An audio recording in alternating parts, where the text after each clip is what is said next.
পুকুরে আগুন।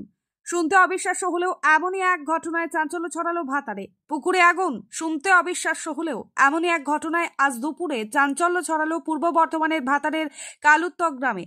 নতুনহাট বাদশাহী রোডের ধারে থাকা একটি পুকুরে হঠাৎই আগুন জ্বলতে দেখা যায়, আর মুহূর্তের মধ্যেই আতঙ্কে ছোটাছুটি শুরু করে দেন স্থানীয়রা।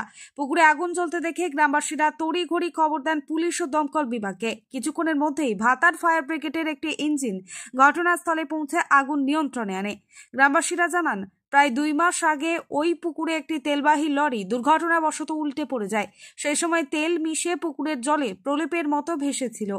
বর্তমানে জলের পরিমাণ কমে যাওয়ায় ও শুকিয়ে যাওয়া কাদামাটির ওপর তেলের স্তর থেকে আচমকায় আগুন ধরে যায় বলে প্রাথমিকভাবে অনুমান করা হচ্ছে।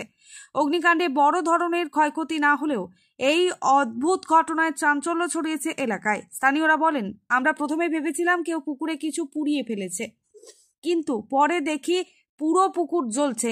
এমন দৃশ্য জীবনে দেখিনি। পুলিশ ও দমকল সূত্রে জানা গেছে, আগুনের উৎস এবং তেলের অবশিষ্টাংশের রাসায়নিক কারণ খতিয়ে দেখা হচ্ছে। এলাকায় আপাতত পরিস্থিতি স্বাভাবিক, তবে ঘটনাটি নিয়ে কৌতূহল ও আতঙ্ক রয়ে গেছে গ্রামবাসীদের মধ্যে। এক এলাকাবাসী ও দমকল বিভাগের এক আধিকারিক এ বিষয়ে আমাদের কি জানালেন দেখুন। জ্যোতির্ময় মণ্ডলের রিপোর্ট, সুন্দর বাংলা নিউজ। ভয়, আমরা তো খুব আতঙ্কে ছিলাম। এখানে আমাদের যে একটা লরি পাল্টা খেয়ে গিয়েছিল, সেই কেমিক্যালের গাড়ি, সেই গাড়িটা ওইখানে তেলগুলো সব পড়ে যায় গোটা পুকুরটা। কতদিন আগে? মাস 3-4 হলো। তা যাই হোক, কী কারণে আগুন লেগেছে সেটা তো দেখি নাই, বাড়িতে ছিলাম। তা সে এমন দাও দাও দাও দাও করে জ্বলছে যে গোটা পুকুর এরিয়া, মানে বিশাল ব্যাপার। সে ট্রান্সফর্মার সব মানে মনে পুড়ে যাবে এরকম অবস্থা। প্রথম দেখলাম এই পুকুরে আগুন লাগানো। পুকুরে জল রয়েছে? জল আছে, জলের মধ্যে আগুন। কিন্তু ওই যে পানা ছিল, পানাগুলো তো সব জ্বলে, আর এমনি তেল তো চকচক করছে। সেই কীভাবে নেভানো আগুন? ও তারপরে আমাদের সব ফায়ার ব্রিগেডে ফোন করা হলো, এবং ওখানকার গাড়ি এলো। তবুও একটু দেরিতে এলো গাড়ি। তা আর একটু আগে এলো, তারও আগে নিভে যেত। পাশে খড়ের বাড়ি ছিল, আসছিল, আমাদের এখানে সব গাড়ি ছিল। কোনো ক্ষয়ক্ষতি কি হয়েছে? এখনো পর্যন্ত ক্ষয়ক্ষতি কারো কিছু হয় নাই। পুলিশ এসছে? পুলিশ এসছে।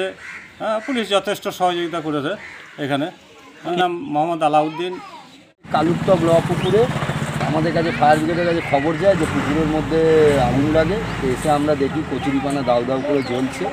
আমরা এসে আমাদের পাম্প চালিয়ে পুকুর লোকের সহযোগিতা, এনাদেরও খুব সহযোগিতা, আগুন নিয়ন্ত্রণে আনি। গ্রামের মানুষ কতটা আতঙ্কিত ছিল? না, আতঙ্কিত তো ছিল। যাই হোক, আগুন নিয়ন্ত্রণে। তবে এইসব পুকুর আপনার কচুরিপানা থেকে লেগেছে। আপনার কর্মজীবনে পুকুরে আগুন কি? পুকুরে আগুন প্রথম, যে জলে আগুন তো প্রথম। যাই হোক, এবার প্রথম দেখলেন আগুন। মানুষজন খুবই সচেতন। কতটা সহযোগিতা করলো? তাদের সহযোগিতা, এবং আমরা তাদের ইয়েতেই, সামনে পুকুরও ছিল, আমরা সঙ্গে সঙ্গে মানে জলের পাই, এবং আমরা প্রায় 1 ঘন্টা সহযোগিতা। আমার নাম হচ্ছে লিডার সঞ্জীব চৌধুরী, ভাতার 5টা।